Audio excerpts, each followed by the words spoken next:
درود بھیجنا محمد والے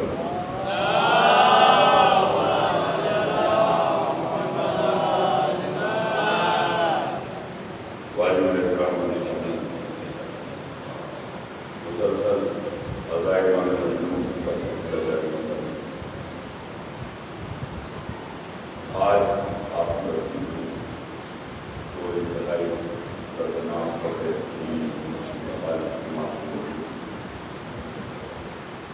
بہت افسوس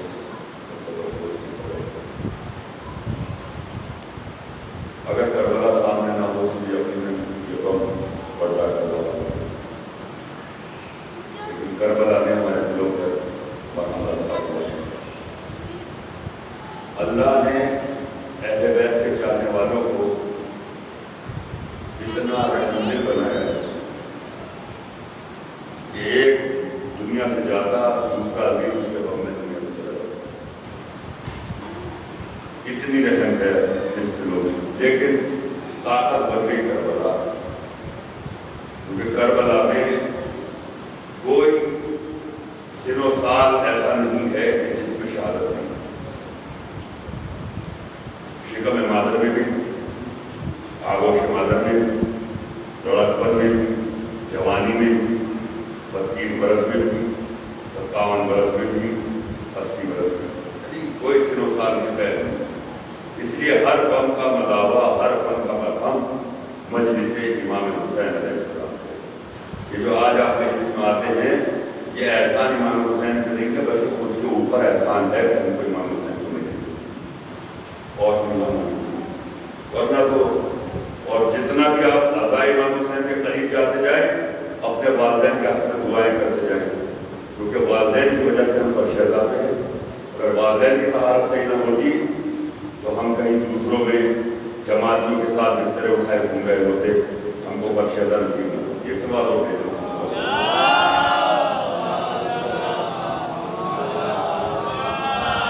یہ دین جس مذہب میں ہم گفتگو کرتے ہیں، یہ عقلی مذہب ہے، نہ جذباتی مذہب ہے،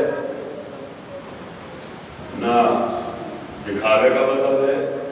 یہ مذہب ہے عقل والا، اور ہم عقل سے چلتے ہیں، کیونکہ اللہ نے سب سے پہلے کوئی شے کو اگر خلق کیا ہے اطاعتگزار، وہ عقل ہے۔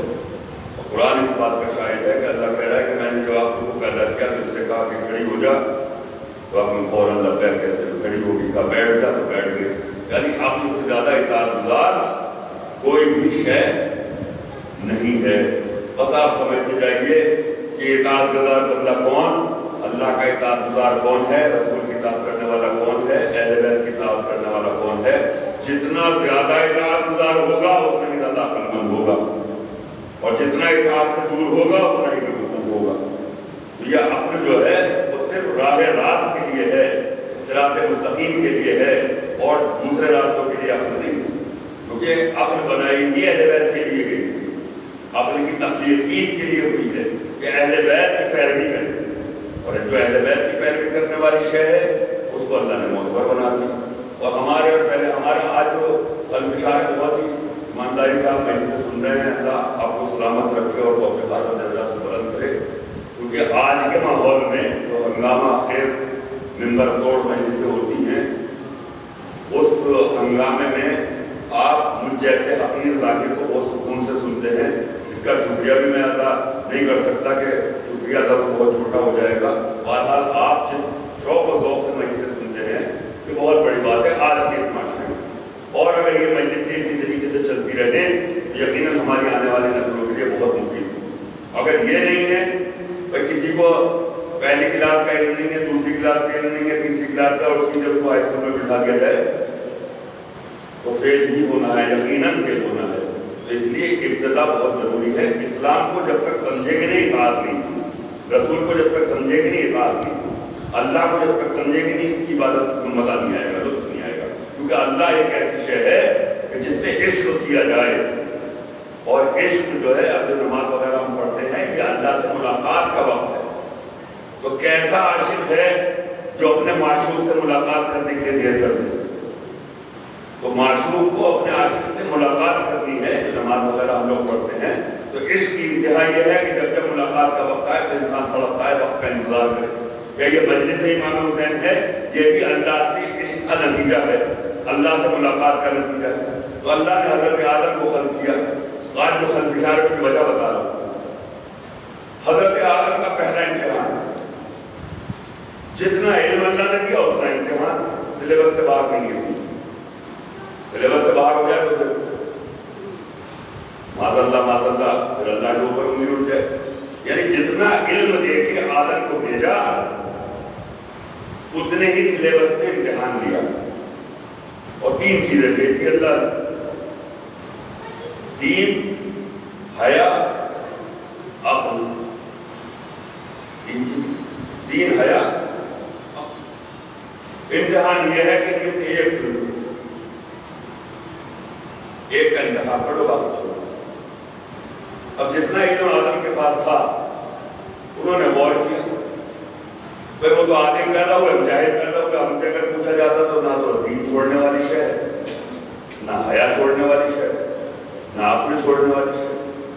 لیکن آدم نے تینوں چیزوں پر غور کیا اور فرشتے سے کہا کہ اللہ نے جو 3 چیزیں بھیجی ہیں اس میں سے میں نے عقل کا انتخاب کیا. اور جب آدم نے عقل کا انتخاب کیا، آج انتشار کیوں ہے کہ ہمارے باپ دادا آدم نے عقل کو چنا، ہم نے عقل کو چھوڑ کے دین کو چنا. تو عقل کے بغیر دین برباد ہو جائے گا. اگر عقل نہیں ہے تو دین میں فساد ہو جائے گا. جیسا کہ آج امت محمدیہ میں بات کر کہتا پھرتے ہیں کیونکہ انہوں نے دین کو تو چنا، عقل کو نہیں چنا. اب عقل کو چنا آدم نے تو آدم کی پیروی کرنی چاہیے تھی نا کہ ہم بھی عقل کا انتخاب کرتے اور پھر عقل کی کسوٹی پہ دین کو پرکھتے، پھر دیکھتے کہ کیا ہے معاملہ. اب عقل کا انتخاب تو کر لیا آدم اور فرشتوں نے ان دونوں چیزوں سے کہا کہ چلیے آپ تو ریجیکٹ واپس. اب دین اور حیا نے فرشتے سے کہا کہ اللہ کا دین اور حیا کو یہ حکم ہے کہ جہاں پہ عقل ہوگی وہیں پہ دین ہوگا، جہاں پہ عقل ہوگی وہیں پہ حیا ہوگی. ایک سوال بھیجتے محمد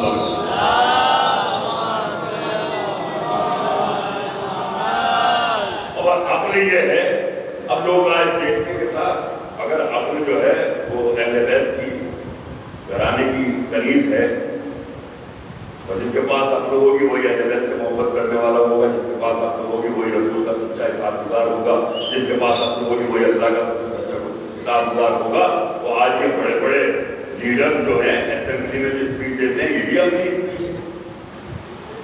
کہ صاحب وہ امریکہ کا راشٹرپتی دیکھیں کیا بول رہا ہے، فلاں سائنٹسٹ نے کیا بولا، فلاں پردھان منتری کیا بول رہا ہے.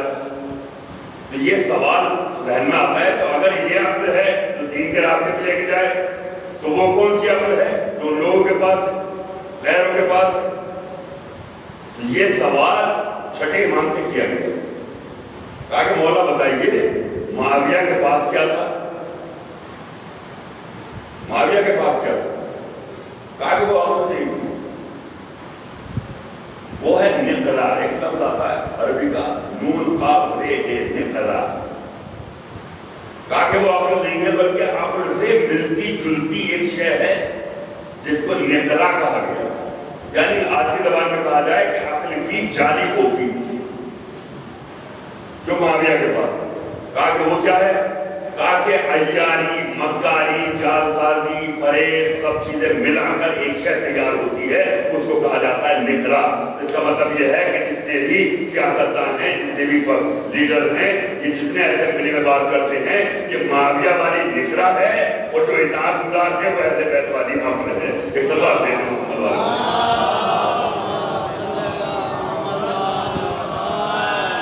تو یہ نقلا سے دور رہنا ہے.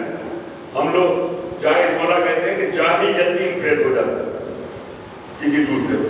اب ہمارے یہاں بھی آج کل ایسا چلن ہے کہ صاحب وہ ایک صاحب آئے اور انہوں نے اہل بیت کی شان میں کچھ پڑھا اور ہم نے ان کو سنا کو بٹھا لیا، واہ واہ واہ واہ واہ واہ واہ واہ.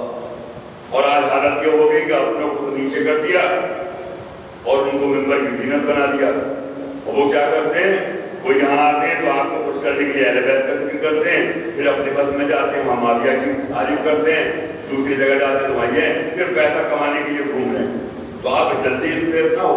عقل شعور یہ کہتا ہے کہ جو بول رہا ہے پہلے اس کی حد سمجھ لیں. اگر اتنا ہی اچھا مذہب شیعہ کو لگ رہا ہے تو سب کو چھوڑ کے مذہب شیعہ کا اعلان کر دے.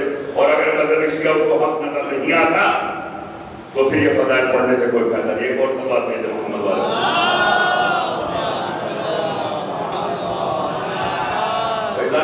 مسلسل 2-3 دن سے گفتگو چل رہی ہے کہ سیرت رسول کیا. اور میں آپ لوگوں کو بتا دوں امام حسین علیہ السلام نے کربلا میں 3 بار استغاثہ بلند کیا ہے. بھیا آپ کے لیے بہت اہم مسئلہ ہے, ایک نوجوان بچے کی بات ہے.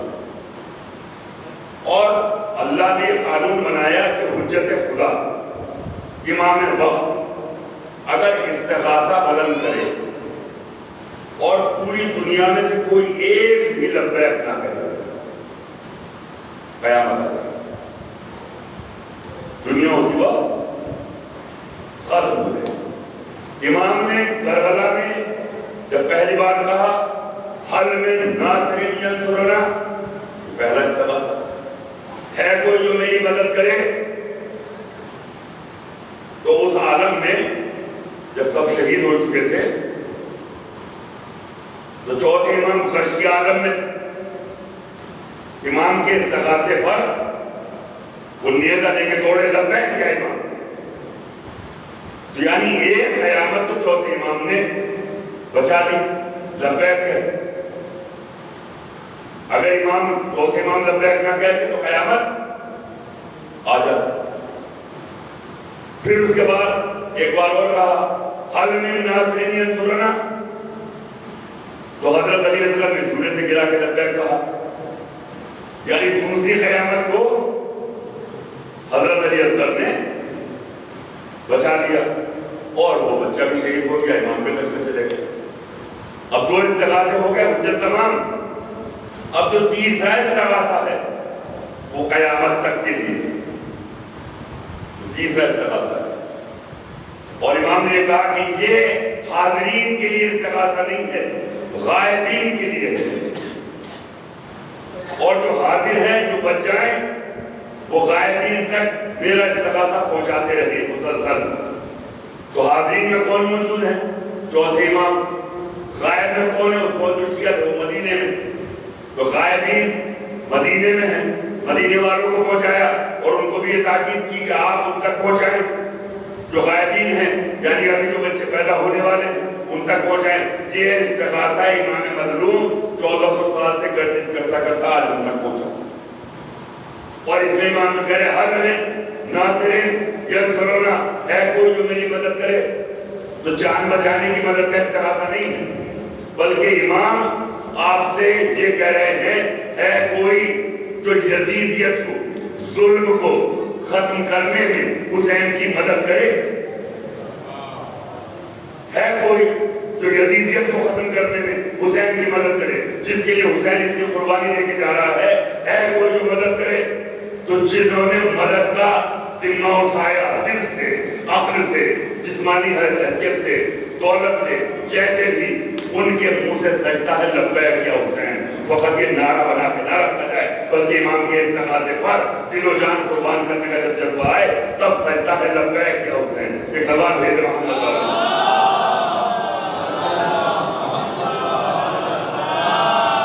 یہ لبیک یا حسین ایک نعرہ نہیں ہے فقط ایک پارٹی سیاسی پارٹی ان کے نعرے ہیں کہتے ہم نے بھی نعرہ لگا دیا. یہ نعرہ حیدری کوئی سیاسی نعرہ نہیں ہے, بلکہ جب جوش مودت میں مولا علی کے فضائل سنے تو دل چاہتا ہے کہ ہاں نعرہ لگایا جائے, کیونکہ ایسے ایسے مقام پر اسلام کی مدد کی ہے مولا کائنات نے جب علی کے علاوہ کوئی نہیں تھا. اور قرآن نے سب کے چہروں سے نقاب اتار کر رکھ دیا. سورہ احزاب پڑھیا تھا مسلسل, قرآن آپ پڑھتے ہیں, سورہ احزاب پڑھ کے کہ جنگ خندق کا کیا عالم تھا. اچھے خاصے مسلمان تھے نا اس وقت تو, لیکن جب سامنے سے عمر ابن عبدود آیا تو کسی کی ہمت نہ ہوئی کہ اس کا مقابلہ کرے, اور سب گردن چکائے. قرآن کیا کہہ رہا ہے سورہ احزاب کہ مسلمانوں کا یہ حالت تھا کہ ان کے گلے کے ان کے حلق میں اٹکے ہوئے اور ایسی گردنیں جھکی ہوئی تھی کہ جیسے ان کے سر پہ طائر بیٹھا ہوتا ہے. آپ سوچئے وہاں اگر علی نہ اٹھتے اسلام نہیں ختم تھا. آج مسلمان کے رٹ لگانے والوں علی کا احسان سمجھیے کہ کتنا بڑا احسان. اور جب 3 بار حضرت علی اٹھے 3 بار بٹھایا کہ کسی اور کو موقع مل جائے, لیکن کسی نے گردن اٹھا کے دیکھا بھی نہیں رسول کی طرف. اور علی اٹھے, اور جب علی چلے رسول نے کہا آج کل کفر کے مقابلے میں کل ایمان جا رہا. اور ہمیں اپنے عبدالت کو قتل کیا, اور قتل بھی ایسا رہا کہ ایک سبا تھے محمد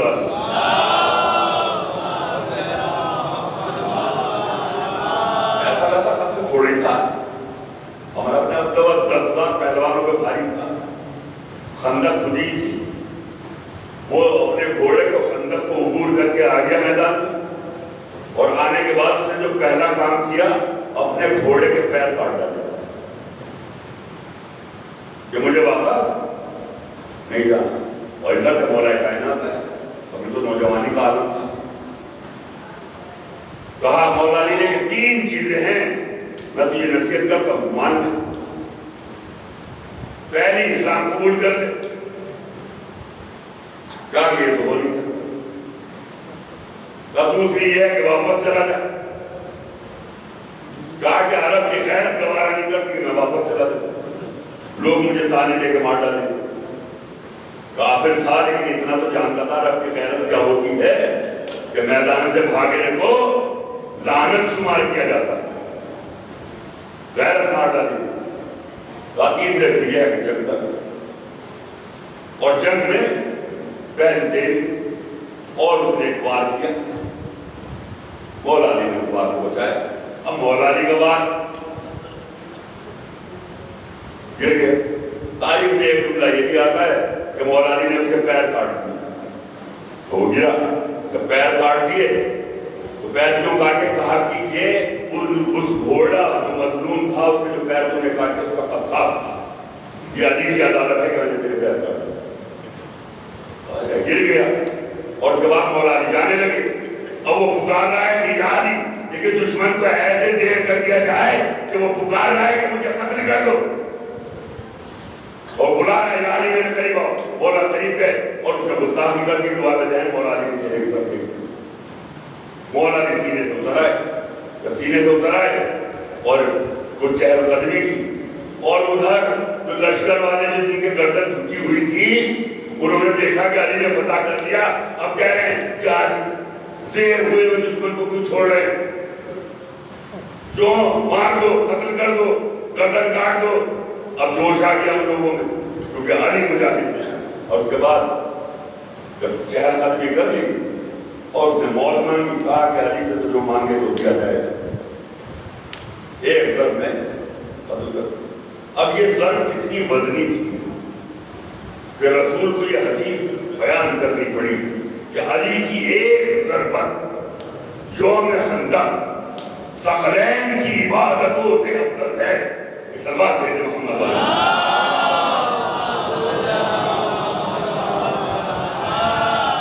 اور اس کے بعد قتل کر کے چلے آئے واپس. پہلے عرب کا دستور تھا کہ جب کسی کو مد مقابل کوئی ہوتا ہے اس کو قتل کر دیا, اس کی زیرہ بھی چھین لی, اس کی تلوار بھی اٹھا لی, اس کے پاس جو قیمتی چیزیں تھی وہ سب لوٹ کے مال غنیمت میں لے آتے تھے. یہ تھا دستور. لیکن حضرت علی نے کی ایک چیز نہ اٹھائی, نہ تلوار نہ زیرہ نہ کوئی چیز. جب مولا علی آ گئے, فتح ہو گئی, اب اس کی بہن رونے کے لیے آئی بھائی. جب بہن نے بھائی کے لاشے کو دیکھا تو ایک جملہ بہن کا ہے, اے میرے بھائی تجھے میں زندگی بھر روتی لیکن تجھے مارنے والا کوئی شریف النفس ہے, تجھے مارنے والا نہایت ہی شریف ہے کہ اس نے تیرے سامان کو لوٹا نہیں. اور وہ کون ہے؟ مولا کائنات. تو یہ اسلام کی جو نصرت ہے, عرض کرنے کا مقصد یہ ہے کہ نصرت کرنے کا جذبہ ہو, خالی زبان سے کہہ لینے کا نام نہیں. ورنہ تو آج کا حالات تو یہ ہے کہ خدا نہ خواستہ آج قربانی دینے کا وقت آتا تو لوگ فیس بک سے لبیک کہتے رہتے, واٹس ایپ پہ میسج ڈالتے رہتے, لبیک ہم امام حسین کے ساتھ ہیں, امام حسین کے ساتھ ہیں, اور امام حسین تنہا شہید ہو جاتے. ویسے زبانی جمع کرتے کچھ نہیں ہے, میدان جہاد میں آنا پڑے گا اور قربانی دینی پڑے گی. جب جا کے اسلام ہو گئے. صلی اللہ علیہ محمد والا.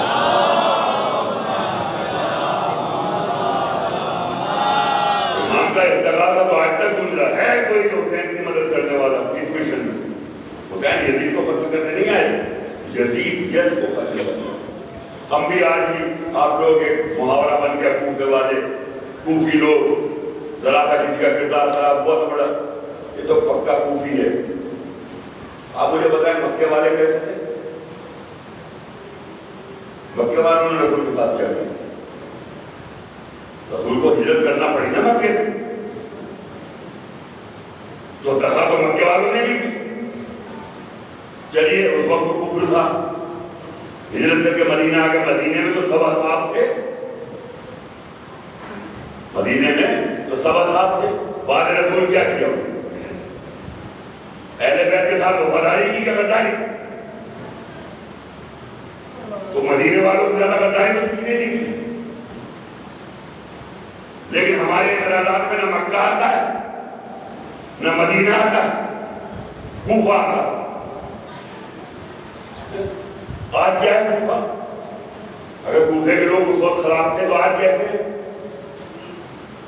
اس وقت جو کوفے کے اصلی لوگ تھے یا تو ان کو قتل کر دیا گیا یا ان کو قید میں رکھ دیا گیا.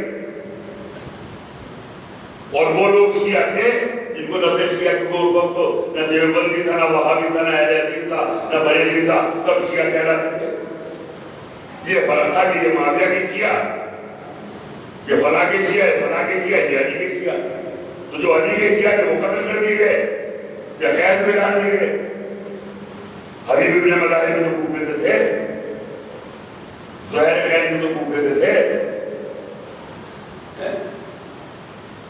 مختار بھی تو کوفے سے ہیں، ام ہانی بھی تو کوفے سے ہیں. تو جو اصلی شیعہ تھے انہوں نے وفاداری کی،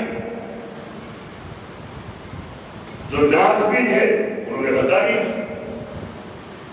کوفے کو برا کہہ دیا تو مدینے والوں نے کیا کیا؟ جب مولا کائنات کے گلے میں رسی باندھی گئی تو مدینے والوں نے کون سا ساتھ دیا؟ اسی مدینے میں گھمایا جا رہا تھا نا. لہٰذا ہم لوگ جملے استعمال کر دیتے ہیں کبھی کبھار، لیکن ہاں چوتھے امام کی ایک حدیث میں نظروں سے گزری. امام نے کہا کہ کوفہ کسی ایک بستی کا نام نہیں، بلکہ ہر اس بستی کو کوفہ کہا جا سکتا ہے جو ظلم کے خلاف گردن جھکا لے، ظلم کے مقابلے میں کھڑی نہ.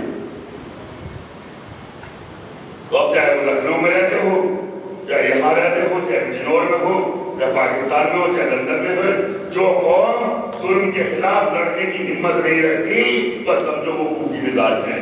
ایک سوال بھیجے محمد والا.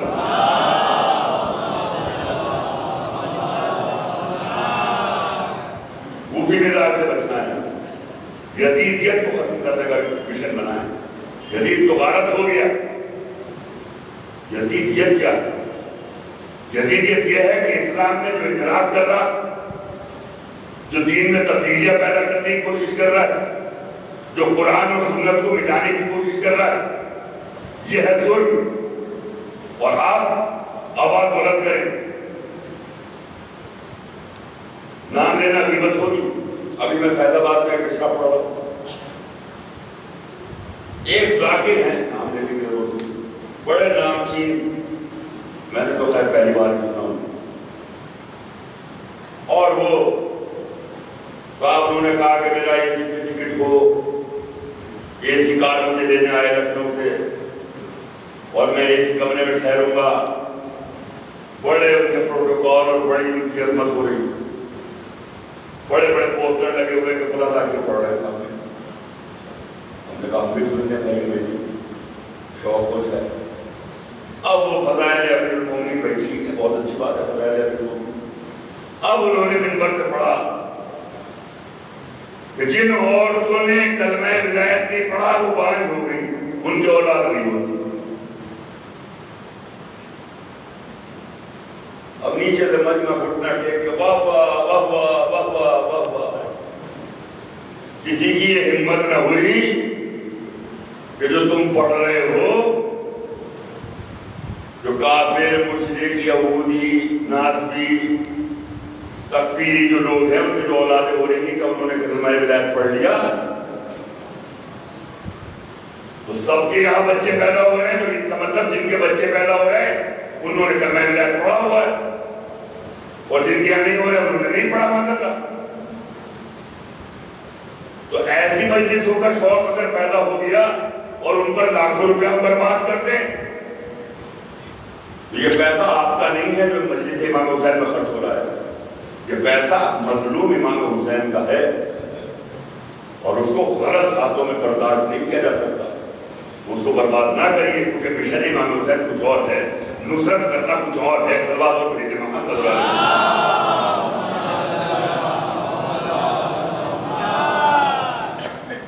واہ واہ، اب کیا پڑھ دیا؟ بعد میں مجلس کے پوچھ لو کہ بھائی بڑی اچھی مجلس ہوئی کہ کیا پڑھا مولانا نے، کچھ نہیں پتا، اور مجلس بہت بڑھیا ہوئی۔ کیا مجلس ہوئی ہے بات؟ تو یہ جو رسول نے کہا تھا کہ منبر پہ بندر کودیں گے، وہ ایسا بالکل منبر کو ہلا ہلا کے رکھ دیا۔ نہ نماز کی فکر ہے، نہ اور سیرت کی فکر ہے، کچھ نہیں ہے بس۔ اور مجمع بھی آج کل یہ چاہتا ہے کہ ہم کو قبر کے حال سے نہ ڈرایا جائے، ہم کو بڑھتا سے مت ڈرائیے، ہم کو قیامت کے دن سے نہ گھبرائیے، ہم کو نہ ڈرائیے، ہم کو تو بس ہمارے نفس کو خوش کر دیجیے، بس آپ کیسا چاہتے کریں۔ تو ذاکر مجمع کے نفس کو خوش کرتا رہے، مجمع دار دے کے ذاکر کے نفس کو خوش کرتا رہے، یہ مجلس امام حسین بنی۔ مجلس امام حسین تو پھر ویسی ہونی چاہیے جیسا مجلس کا حق ہے۔ بڑی طہارت کی ضرورت ہے، بڑی پاکیزگی کی ضرورت ہے، بڑے اہتمام کی ضرورت ہے اس مجلس کی بھی۔ جتنا زیادہ پاک ہوں گے اتنا زیادہ اہل بیت سمجھ میں آئیں گے، جتنی زیادہ طہارت ہوگی اتنی زیادہ اہل بیت سمجھ میں آئیں گے۔ اور اگر ذرہ برابر بھی مال حرام ہمارے شکم میں ہے تو لاکھوں روپے کا بھی حصہ بانٹے، نہ تو اہل بیت سمجھ میں آئیں گے نہ مسلم۔ اور یہ یقین ہے، میرا دعویٰ ہے اس بات کا کہ جس دن مکمل طور پر امام حسین کی قربانی سمجھ میں آ گئی تو وہ انسان اپنے گھر میں ایک چیز نہیں رکھے گا، سب نام حسین میں لٹا دے۔ اگر دولت بچا بچا کے رکھ رہا ہے تو ابھی مقصد سے بہت دور ہے۔ اگر اپنے آس پاس کے لوگوں کا خیال نہیں ہے، ان کی مظلومی کا خیال نہیں ہے، تو پھر ابھی مقصد سے بہت دور ہے۔ اور امام حسین تو وہ ہیں کہ جنگ صفین سے لوٹ رہے تھے کہ دیکھا ایک شخص ہائے پیاس اور تڑپ رہا، مشکی کا کاندھے پہ لیا تو ساتھ میں لوگ تم سے کہا کہ تم آگے چلو، میں اس کو پانی پلا دوں۔ امام آئے، زمین میں لوٹ پڑا، جیسے اس نے امام کو دیکھا، اے صافی کوثر کے بیٹے، اے رسول اللہ کے نواسے، میری جان چلی جائے گی، میں ہلاک ہو جاؤں گا، مجھے پانی پلا دو۔ امام اس کے پاس گئے، کہا کہ تو یہ جو پانی میں تجھے پلا رہا ہوں یہ تجھے یاد رہے گا یا بھول جائے گا؟ کہا کہ نہیں، آپ نے ایسے وقت میں مجھے پانی پلا رہے ہیں، میں آپ کو نہیں بھول سکتا، میں زندگی بھر آپ کے خمیدے پڑھوں گا۔ امام نے 3 بار اقرار لیا کہ تو مجھے یاد رکھے گا، اور اس نے 3 بار قسم کھا کھا کے اقرار کیا۔ کون تھا؟ شمر ہے آپ کے کلیجہ، آپ میں دم ہے، صاحب کی بات نہیں ہے۔ یہ ہے انسانیت، یہ ہے اہل بیت کا کردار۔ ابن ملزم سے بڑا تو کوئی شکی نہیں تھا کائنات میں، لیکن جب اس کو گرفتار کر کے لایا گیا تو ہاتھ باندھ دیے گئے۔ مولا علی نے کہا کہ ابھی اس کے ہاتھ کھول دو اور اس کو بھی بند کر دو، اس پہ کوئی ابھی سزا عائد نہیں ہو۔ اگر میں بچ گیا تو میں جانوں اور یہ جانوں، اور اگر میں دنیا سے رخصت ہو گیا تو اس میں 1 ضرب لگا گی تو 1 سے زیادہ نہ لگے، اور جب تک میں زندہ ہوں جو غذا مجھے آ رہی ہے وہی غذا اس کو کھلائی جائے۔ ہے کسی میں دم ایسا؟ یا تو اگر جھوٹ بھی کوئی کسی کے بارے میں برا کہہ دیا تو خاندانوں اور نسلوں کو اکھاڑ کے پھینک دیتا ہے. جذبہ یہ ہے کہ میں قتل کرتے ہوئے. یہ اہل بیت کا صبر اور اہل بیت کی قربانیاں کچھ اور ہیں اور ہم کچھ اور کرنے کی کوشش کر رہے ہیں. سب بات کہتے ہیں محمد والے.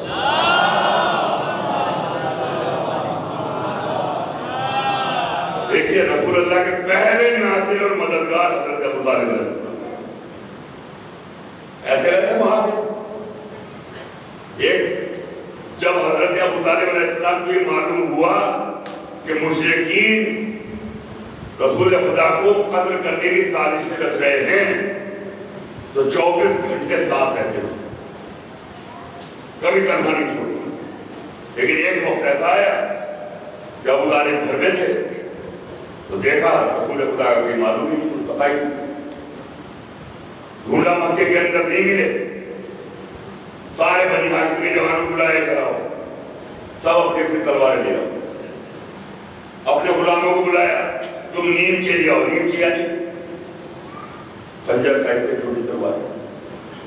کہا کہ جو بڑے بڑے سردار مشرکین بیٹھے ہیں ان کے پہلو میں جا کے بیٹھ جاؤ اور میں محمد کو ڈھونڈنے جا رہا ہوں. تم مجھے آتا ہوا دیکھنا, اگر میں تنہا آیا تو یہ تلواریں مشرکین کے سینوں میں اتار دو, اور محمد ساتھ آئے تو کچھ ہو. جتنا جلال تھا اس پہاڑی پہ اور اس پہاڑی پہ اور اس پہاڑی پہ ڈھونڈتے ہوئے رسول خدا کو جا رہے ہیں. جا کے دیکھا کہ ایک پہاڑی پر رسول خدا نماز پڑھ رہے ہیں اور ان کے پیچھے 8 برس کے امیر المومنین نماز پڑھ رہے ہیں. تو میں کہوں گا اے ابو طالب, غائب فقط محمد نہیں, علی بھی تو ہوئے تھے. آپ تلاشی محمد میں نکلے, تلاشی علی میں نہیں نکلے. یہ ہے رسالت کی عبادت کہ بیٹا قربان ہو جائے کوئی پرواہ نہیں, لیکن محمد بن جائے, محمد بن جائے. اور اس کے بعد 2 لوگ ساتھ میں تھے اور انہوں نے دیکھا کہ آگے رسول ہیں پیچھے علی, اور نماز ہو رہی. جب نماز سے فارغ ہوئے تو اب 2 لوگوں کی ہمت کسی سے تو بات کرنے کی ہوئی نہیں. حضرت علی سے کہا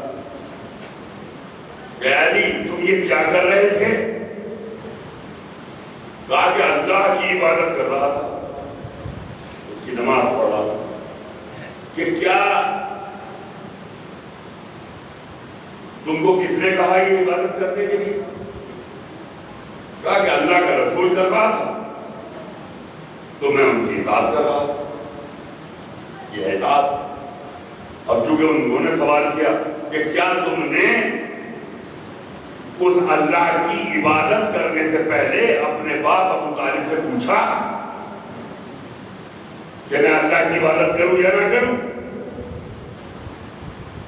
تو حضرت علی کا جواب ہے کہ کیا اللہ نے میرے بابا ابو طالب سے پوچھا تھا کہ میں ان کے گھر پیدا ہوں یا نہ ہوں؟ اللہ نے پوچھا تھا. جیسا سوال ویسا جواب. مولا کائنات اور رسول اللہ کو لے کے چلے آئے. جیسے آئے تو سب کو بنی ہاشم کو غلاموں کا کھڑے ہو, اپنی آستینوں سے اپنی تلواریں نیچے نکالو. جب تلواریں دیکھی تو مشرکین ہکا بکا. کہا ابو طالب یہ کیا؟ کہا کہ اگر محمد آج نہ ملتے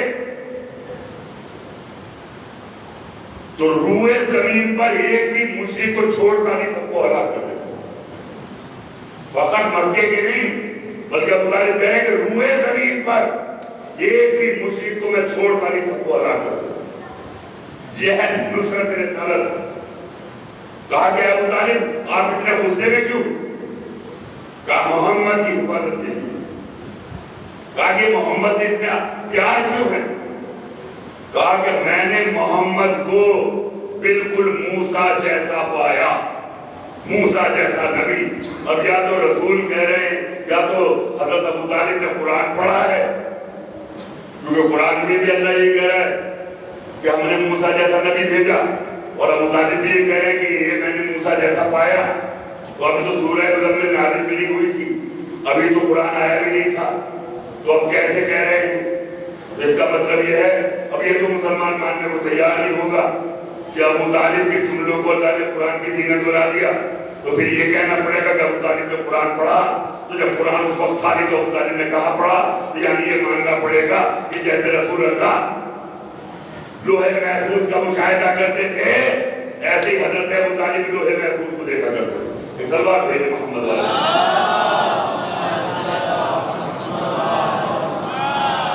یہ نصرت یہ ابو طالب نے کر کے بتائی، اور جیسی نصرت کی ہے ویسے پرورش اولاد کی بھی کی، اپنے بچوں کو قربان گاہ لے جا دیتے ہیں، رسول اللہ کے بستر کو بدلتے جاتے ہیں، یہی تو ہے۔ اور جب 2 سال کے بعد دعوت الرشیدہ کا حکم آیا تو رسول نے کہا کہ میں ایک دین لے کے آیا، اس دین کو پھیلانے میں جو میری مدد کرے گا وہ میرا بھائی ہوگا، میرا وزیر ہوگا، میرا وزیر ہوگا، میرا جانشین ہوگا۔ 3 بار اعلان کیا، 3 بار مولا کائنات کھڑے ہوئے، انا ناصرک یا رسول اللہ، یا رسول اللہ میں آپ کی مدد کروں۔ اب لوگ کہتے ہیں تاریخ میں کہ وہ بچپنے کا عالم تھا حضرت علی کا، اس لیے حکومت کے بول دیے۔ ہم کہیں گے کہ مولا علی تو 10 برس کے تھے، رسول تو 40 برس کے تھے، جو کہہ رہے ہیں کہ جو میری مدد کرے گا وہ میرا جانشین ہوگا، میرا وزیر ہوگا، میرا بھائی ہوگا۔ تو مجھے بتائیے کون سا ایسا وقت تھا کہ رسول کی نصرت حضرت علی نے نہیں کی؟ کون سی ایسی جنگ تھی؟ تو جب حضرت علی نے مکمل طور پر رسول اللہ کی نصرت کر دی تو اب رسول پر واجب ہے کہ اپنا جانشین مقرر کر، ہے کہ نہیں واجب؟ لیکن مسلمان ہر جنگ میں بس اس لیے جاتا تھا کہ مال غنیمت ملے گا، ہر جنگ میں مال غنیمت، ہر جنگ میں مال غنیمت۔ مال غنیمت لوٹنا تو آسان ہے، حساب دینا بڑا مشکل ہے۔ آپ لوگ سنتے ہی ہوں گے کھلے سراج تلوار سے زیادہ تیز، آگ سے زیادہ گرم، بال سے زیادہ باریک ہوگا تو چلنا ہوگا۔ ایسا ہی نہیں مسئلہ، اور اللہ نے دنیا کے اندر وہ نظارہ دکھا دیا۔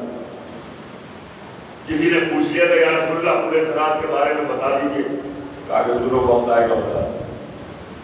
ایک جنگ سے لوٹ رہے تھے مال غنیمت کا ڈھیر لگا دیا رسول اللہ نے، ایک صحرا میں روک گیا پورے اصحاب، کہا کہ جو آج حصہ بٹوارا نہیں ہوگا، یہ ڈھیر جو لگا ہے اس میں سے جتنا چاہو لے جاؤ، لیکن شرط یہ ہے کہ جتنا لے کے جا رہے ہو کبھی بھی میں تم سے اس کا حساب مانگ سکتا ہوں۔ یہ کہاں تم نے اس کو خرچ کر دیا؟ فاتح کون ہے؟ جنگ کا فتح کرنے والا کون ہے؟ حضرت علی۔ کہا پہلے علی آپ ہی لے لو۔ حضرت علی گئے، وہ ڈھیر میں سے 2 موتی اٹھائے، جیب میں رکھ کے کھڑے ہو گئے، اور جو لالچی اصحاب تھے وہ مار جھولیاں بھر بھر کے مال غنیمت لوٹ لی۔ اب ایک وقت آیا، 1 سال 1.5 سال جب گزرا تو دور دور تک پانی نہیں، جلتا ہوا صحرا۔ رسول نے روک دیا، سنو جو دل لے کے گئے تھے مال غنیمت آج اس کا حساب چاہیے، اور ایسے ہی نہیں، اپنی نالین اتارو اور چلتے ہوئے ریت پہ ننگے پیر کھڑے ہو جاؤ، اب حساب دو۔ سب سے پہلے حساب کون دے گا؟ یا علی آبائی۔ حضرت علی نے نالین اتاری، آگے گئے، یا رسول اللہ میں نے 2 موتی لیے تھے، ایک اپنے بیٹے حسن کو دے دیا، ایک اپنے بیٹے حسین کو دے دیا، نالین پہن کے لگے۔ اب جو جھولی بھر کے لے گئے تھے ان کا کیا؟ تاریخ بتا رہی ہے کہ نیچے کی کھال جھلس گئی اور 1/4 کا بھی حساب نہیں دے پا رہا۔ کہا کہ ایک جنگ سے ملے ہوئے مال غنیمت کا حساب دینے میں تمہاری یہ عالم ہو گیا، اور پوری زندگی کا حساب پورے صراط پہ کیسے دو گے؟ ایک سوال بھیجے محمد والے کو۔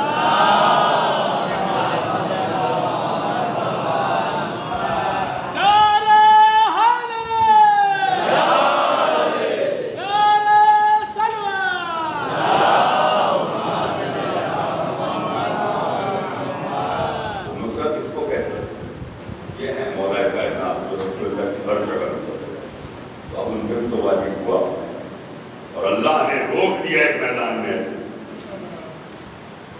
8 ہجری میں گلشکنی ہوئی، 9 ہجری میں حج واجب ہوا، اور حکم یہ ہوا کہ تمام جتنے زیادہ سے زیادہ لوگ وہ حج پہ آئیں، رسول حج کر 1.25 لاکھ تقریباً تاریخ میں لکھا ہے، تقریباً 1.25 لاکھ حاجی تھے حجۃ الوداع۔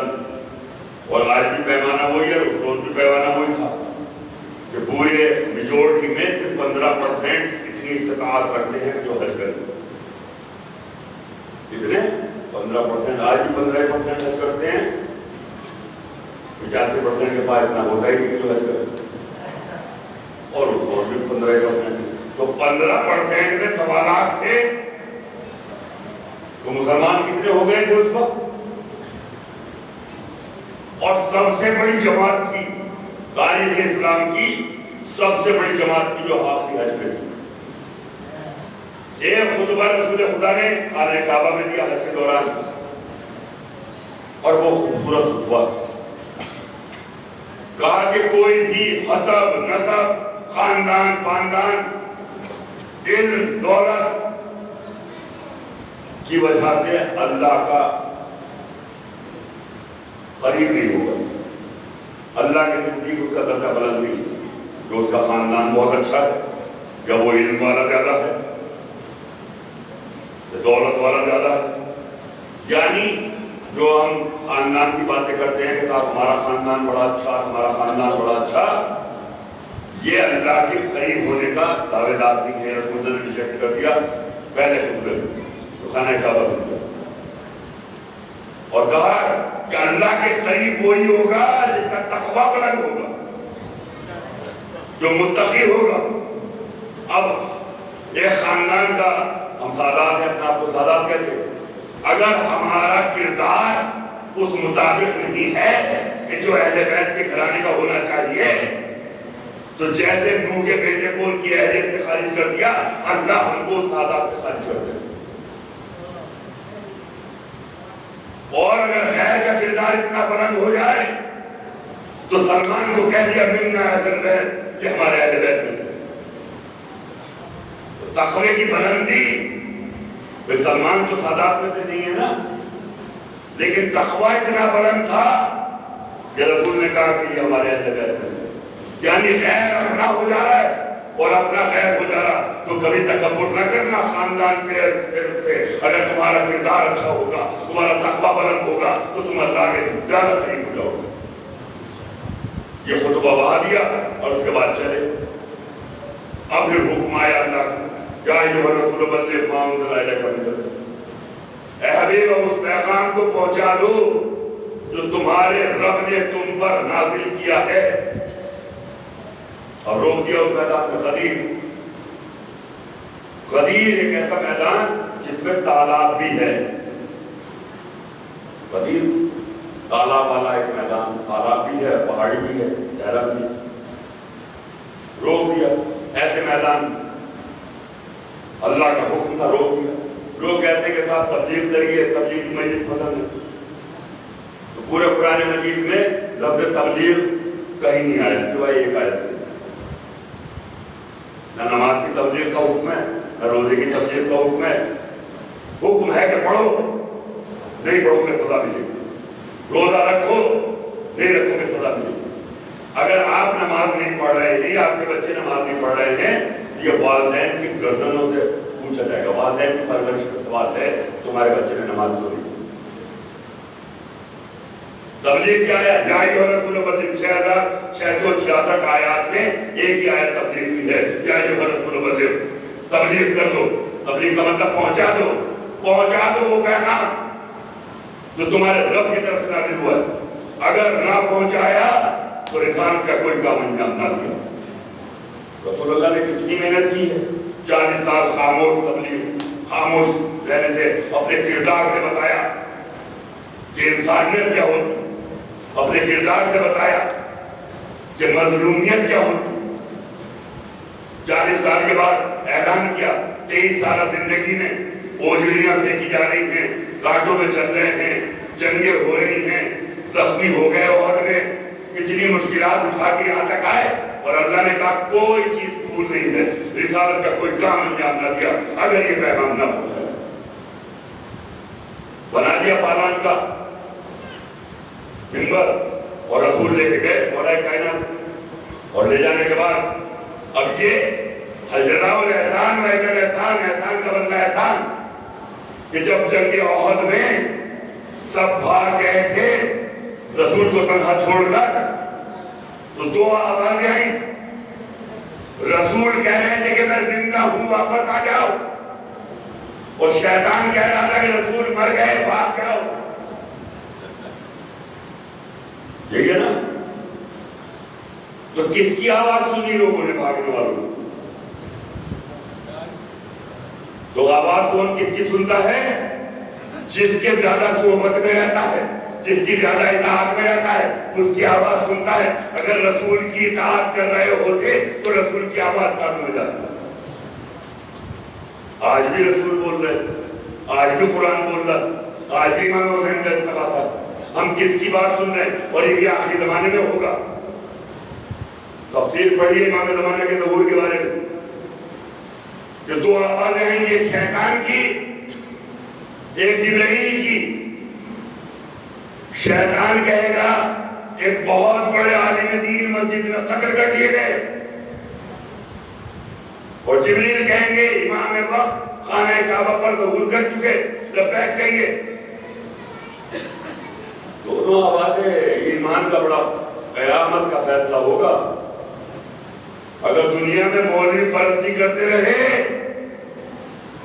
تو پھر شیطان کی آواز کانوں میں آئے گی، اور اگر اہل بیت کی کردار پر عمل کرتے رہے، اہل بیت کی قربت حاصل ہوئی، تو پھر جبریل کی آواز کانوں میں آئے گی۔ یہ ایمان کا بڑا سخت مسئلہ ہوگا۔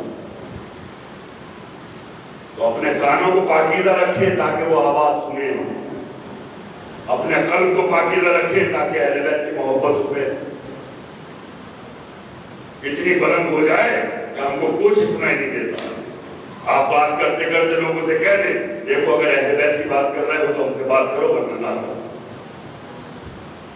کوئی غیبت کر رہا ہے، غیبت سننا بھی اچھا لگتا ہے اور غیبت کرنا بھی۔ تو اگر غیبت کر بھی رہے ہیں، غیبت سن بھی رہے ہیں، تو پھر اہل بیت کی بات سمجھ بھی نہیں ہے۔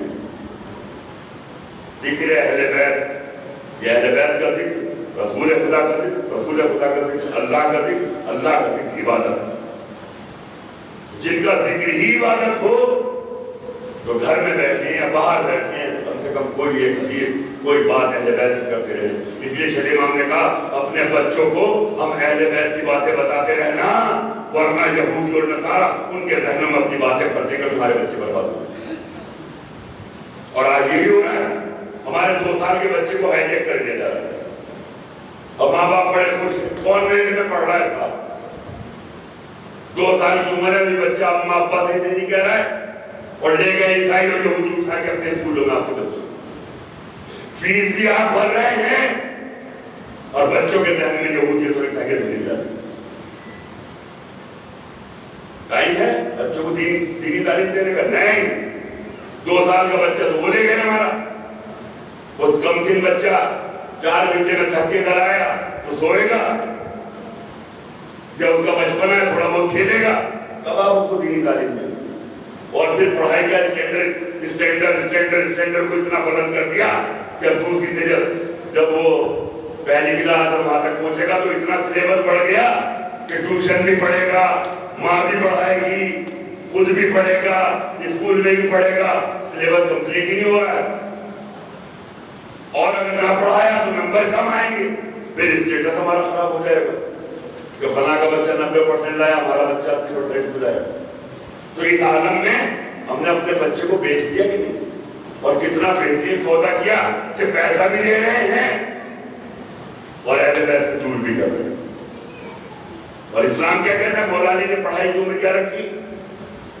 6 برس۔ کیونکہ بچے کو اگر کھیلنے نہ دیا جائے تو اس کی عقل کے ہوش نہیں ہوئی۔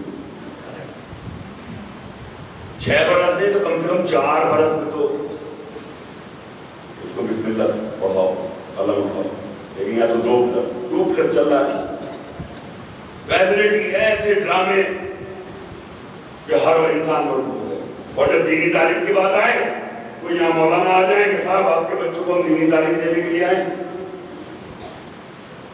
وہ 3000 روپے فیس، پروگرام کی اتنی، ایڈمیشن فیس اتنا، ڈونیشن اتنا، ایک 2 برس کے بچے پہ 1 لاکھ روپے سے زیادہ سالانہ خرچہ. اور جب دینی تعلیم کی بات آ جائے 100 روپے دے دیں گے، 50 روپے دے دیں گے. تو جب دینی تعلیم کو ہم نے اتنا حقیر سمجھا اور انگلش میڈیم کی پڑھائی کو ہم نے اول درجے پہ رکھا، تو آج حالات ایسے ہونے تھے جیسے ہو چکے ہیں، اور اس کے ذمہ دار ہم لوگ سب ہیں. آپ کو یا ہم کو یا کوئی، زمانے کے ساتھ چلتے چلتے ہم لوگ برباد ہوتے چلے جا رہے ہیں. یہ اسلام نہیں ہے. ورنہ تو پھر وہ آئیں گے، اور ہم نے یہ حالات دیکھے کہ بیٹا امریکہ میں ہے، جو پڑھ لکھ کے کانوینٹ پڑھ کے انجینئر بن گیا، امریکہ چلا گیا، وہیں پہ شادی بھی کر لی اس نے ایک عیسائی لڑکی سے. آدھا تو خود دین سے دور ہو چکا تھا، آدھا بیوی نے کر دیا. وہ ماں باپ جنہوں نے پوری زندگی اس کو پیسہ دے کے پڑھایا، وہ یہاں رو رہے بیٹھے ہوئے، ایک فون کے لیے ترس رہے کہ ایک کار پر بیٹی کیا جائے. وہیں پہ اولاد پیدا ہو رہی، وہیں پہ پرورش ہو رہی. جہاں کو دیکھا بتا رہا ہوں آپ کہ باپ گھٹ گھٹ کے مر گیا اولاد کے غم میں. امریکہ سے آیا 1 ہفتے کے لیے بیٹا، آ گیا، جنازہ رکھا ہے. آج کل تو انتظام ہے کہ وہ ڈیپ فریزر اور یہ سب چیزوں کا. 8 دن تک بیٹا آیا، نہ اس کی آنکھ میں آنسو نہ کچھ. سب سے پہلے تو کفن دفن ہوا اور یہ سب ہو چکا. اس کے بعد وکیل بھی آ کے گھر میں بیٹھ گیا دوسرے دن، اور پراپرٹی ڈیلر بھی آ کے بیٹھ گیا کہ ابا تو مر گئے، اب یہاں تو رکنا نہیں ہے، میرا 1 ہفتے میں ٹکٹ ہے. اسی 1 ہفتے میں اس نے لوگوں کو کرنے کے لیے آج ہی ٹیچا بھی ہے، آج ہی 10واں بھی ہے، آج ہی 20واں بھی ہے، آج ہی 6واں بھی ہے، کیونکہ مجھے جانا ہے. 1 ہفتے کا ٹائم.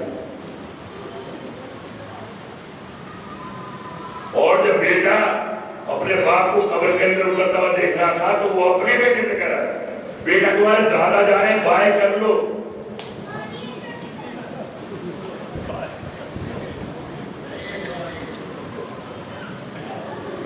کون سی نسلیں تیار ہو رہی ہیں؟ کون سی نسلیں تیار ہو رہی ہیں؟ امانت میں خیانت آپ پسند کرتے ہیں کہ امانت میں خیانت ہو جائے؟ نہیں نا، امانت میں خیانت تو پسند نہیں. اب چھٹے امام کی حدیث، امانت کیا ہے بتا رہے، تاکہ جو عزاداری تمہارے والدین نے تمہارے سپرد کی ہے، یہ امانت ہے. یہ اپنے بچوں میں ایسے ہی منتقل کرو کہ جیسے تمہارے باپ نے تم کو دی.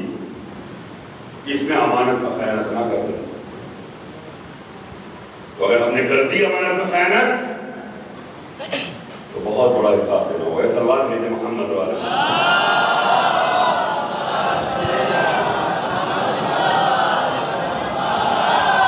اگر رضا خانے میں بچے نظر نہیں آتے، جب مسجد کی پچھلی صف میں بچے نظر نہیں آتے تو قوم اندھیرے میں ہے. اگر رضا خانوں میں بچے نہیں ہیں، جب مسجد میں بچے نظر نہیں آ رہے، سمجھو کہ ہمارا مستقبل بہت اندھیرے میں ہے. کیونکہ وہ آنے والی نسل تو محروم ہے فرش عزت سے، وہ آنے والی نسل تو مسجدوں سے محروم. اس کے ذمہ دار بھی ہم آپ ہیں. تو یہی مقصد ہے، کیونکہ نصرت کی بات ہو رہی ہے. تو انا ناصر یا رسول اللہ، یہ مولا کائنات کا نعرہ. تو اگر عشق ہے علی سے تو ہمارا سب کا نعرہ ہونا چاہیے، انا ناصر یا رسول اللہ، انا ناصر یا مولا کائنات، انا ناصر یا امام حسن مصطفیٰ، انا ناصر یا امام حسین. لبیک یا حسین کا نعرہ لگائیے، امام کا استغاثہ ہے.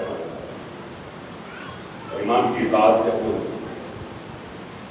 حضرت ابو طالب نے نصرت کی، مولا کائنات نے نصرت کی رسول خدا کی. تو حجت خدا کی نصرت کیسے کی جاتی ہے؟ علامہ ذیشان حضرت جوادی بہت بڑے عالم ہیں. انہوں نے ایک شعر کہا قطع کہ اہل دنیا سے نہ پوچھو مرتبہ عباس کا. اہل دنیا سے نہ پوچھو مرتبہ عباس کا، مرتبہ سمجھیں گے کیسے بے وفا عباس کا۔ اہل دنیا سے نہ پوچھو مرتبہ عباس کا، مرتبہ سمجھیں گے کیسے بے وفا عباس کا۔ اور وہ نبوت کا چچا تھا، یہ امامت کا چچا۔ وہ نبوت کا چچا تھا، یہ امامت کا چچا۔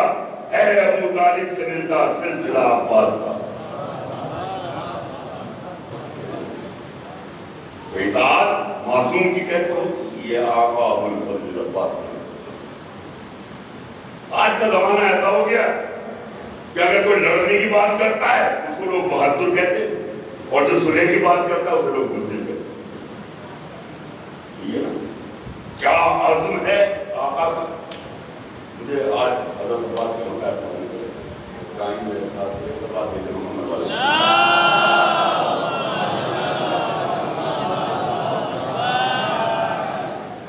جب مباہلہ ہوا، مباہلہ جب ہوا تو آیت آئی تھی اے رسول نصارہ سے کہہ دو کہ تم اپنے عورتوں کو بلاؤ، اپنے عورتوں کو بلائیں، تم اپنے بیٹوں کو بلاؤ، اپنے بیٹوں کو بلائیں، تم اپنے نفس کو بلاؤ، اپنے نفس کو بلائیں۔ تو بیٹوں میں امام حسن امام حسین کو لیا، عورتوں میں شہزادی کونین، اور نفسوں میں امیر المومنین۔ مباہلہ فتح ہو گیا، گھر آئے۔ جیسے ہی گھر آئے تو مولا کائنات شہزادی کونین بیٹھے ہوئے ہیں، داخل ہوئے امام حسن امام حسین گھر کے اندر۔ جیسے داخل ہوئے شہزادی کونین اور امیر المومنین حسنین کی تعظیم کے لیے کھڑے ہو گئے۔ حسنین کی تعظیم کے لیے کھڑے ہو گئے۔ دونوں بچوں نے ہاتھ جوڑا، بابا اماں یہ کیا کر رہے ہیں؟ کہا کہ بچوں کل تک تم علی اور فاطمہ کے بیٹے تھے، آج سے تم رسول خدا کے بیٹے ہو گئے۔ اور رسول خدا کے بیٹوں کی تعظیم اور حفاظت علی پر واجب۔ ایک سیغہ بدلا بتا رہے۔ اور اس کے بعد مولا کائنات نے دعا کی، پروردگار مجھے ایک ایسا بیٹا دے من مثلہ ہی جو بالکل میری مثال ہو، جو رسول کے بیٹوں کے ساتھ۔ دعا سمجھ رہے ہیں؟ دعا کا تاریخ میں ایک اور عباس بھی تھے جن کا نام عباس ابن عبد المطلب۔ رسول خدا کے انتقال کے بعد آ گئے، حضرت علی کے پاس مال بہت کم تھی۔ لوگ پوچھتے تھے، ساتھ ماں کے کسی نے پوچھا کہ حضرت عباس جو رسول کے چچا تھے ان کا ایمان کا معیار کیا تھا؟ تو مولا نے کہا نہ تو ابو طالب جیسے تھے نہ ابو لہب جیسے تھے، یعنی اتنا گرا ہوا بھی ایمان نہیں تھا کہ ابو لہب بن جائے، اور اتنا بلند بھی نہیں تھا کہ ابو طالب بن جائے۔ اس لیے نسل ان عباس کی جو نسل بنی عباس انہوں نے بھی معصومین کے ساتھ تھا، چھٹے امام سے لے کے 11ویں امام تک اسی نسل نے تو قتل۔ وہ آگئے حضرت علی کے پاس، کہا کہ یا علی محمد کی وراثت میں میرا بھی ہاں۔ حضرت علی نے کہا کہ یہ امامہ ہے، تلوار ہے، ناکا ہے، جو چاہے سے لے لیں۔ لڑائی نہیں کی اہل بیت نے، ورنہ تو کہتے تھے یار مولا کائنات کہتے ہیں چچا آپ کا کہاں سے آقا ہے؟ بولے یہ تین چیزیں ہیں، جو چاہے وہ لے جائیں۔ کہا کہ امامہ دے کہتے ہی رکھا امامہ سر پہ گر گئے۔ بولے علی جلدی سے ہٹا لو ورنہ میرا دم نکل جائے گا۔ امامہ برداشت نہیں۔ کہا کہ اچھا تلوار اٹھا دو، اور زور لگایا تلوار ہلی نہیں۔ کہا کہ اچھا ناکا کے قریب جیسے پہنچے ہماری کا اثر پڑ گیا۔ بتا دیا نا کہ معصوم کا حق معصوم تک۔ امام حسن کو بلایا، آگے خالی میرا ہی حق نہیں ہے۔ امام حسن آئے، امامہ رکھا، تلوار دی، جاؤ ناکے پہ بیٹھ جاؤ۔ ناکے قریب گئے، ناکہ دو پیروں کو موڑ کے بیٹھ گیا، سلام کیا، کہا کہ اے سبت رسول اکرم تشریف لائیے میری پشت پر بیٹھ جائیے۔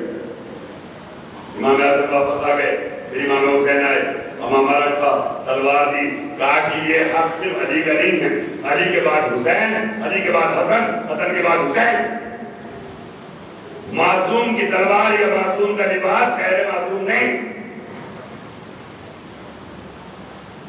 امام حسن امام حسین کا بڑا مرتبہ ہے، ہماری جانیں قربان، ہمارے والدین قربان ان ذات پر۔ یہ التجا کرتے کہ اماں سب کے کپڑے ہیں، عید پر ہمارے کپڑے، شہزادی کا در دیجیے کیا کہو۔ تو اب رضوان جنت کی مجال نہیں ہے کہ اپنا آپ کو رضوان جنت کہہ دیں، اب تو دروازے پا کے کہنا پڑے گا میں حسنین کا در دیے کپڑے لے کے آئے۔ تو جنت سے لباس آیا ہے امام حسن امام حسین کے لیے۔ شہزادی کون ہے؟ خاتون جنت۔ تھوڑے حضرت عباس کا بتایا، تھوڑے سے سن لیجیے۔ جنت سے لباس جن کے لیے آئے وہ امام حسن امام حسین، اور حضرت عباس کا لباس کو جناب سیدہ کو اپنی حاصل دیا۔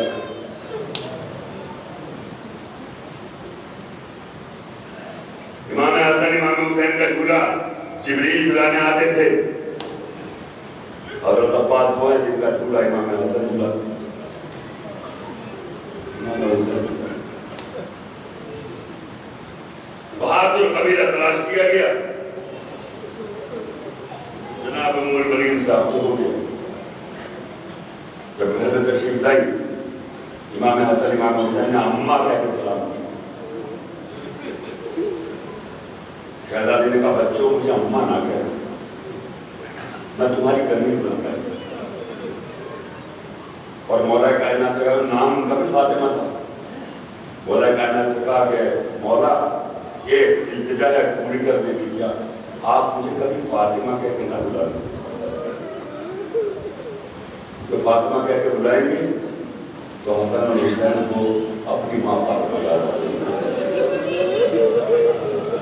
اس لیے زیادہ نام جو چلا ہے وہ ام البنین دیا گیا۔ اور بیٹوں کی ماتھی میں چار بہترین بیٹے جو کربلا میں امام حسین کو چار۔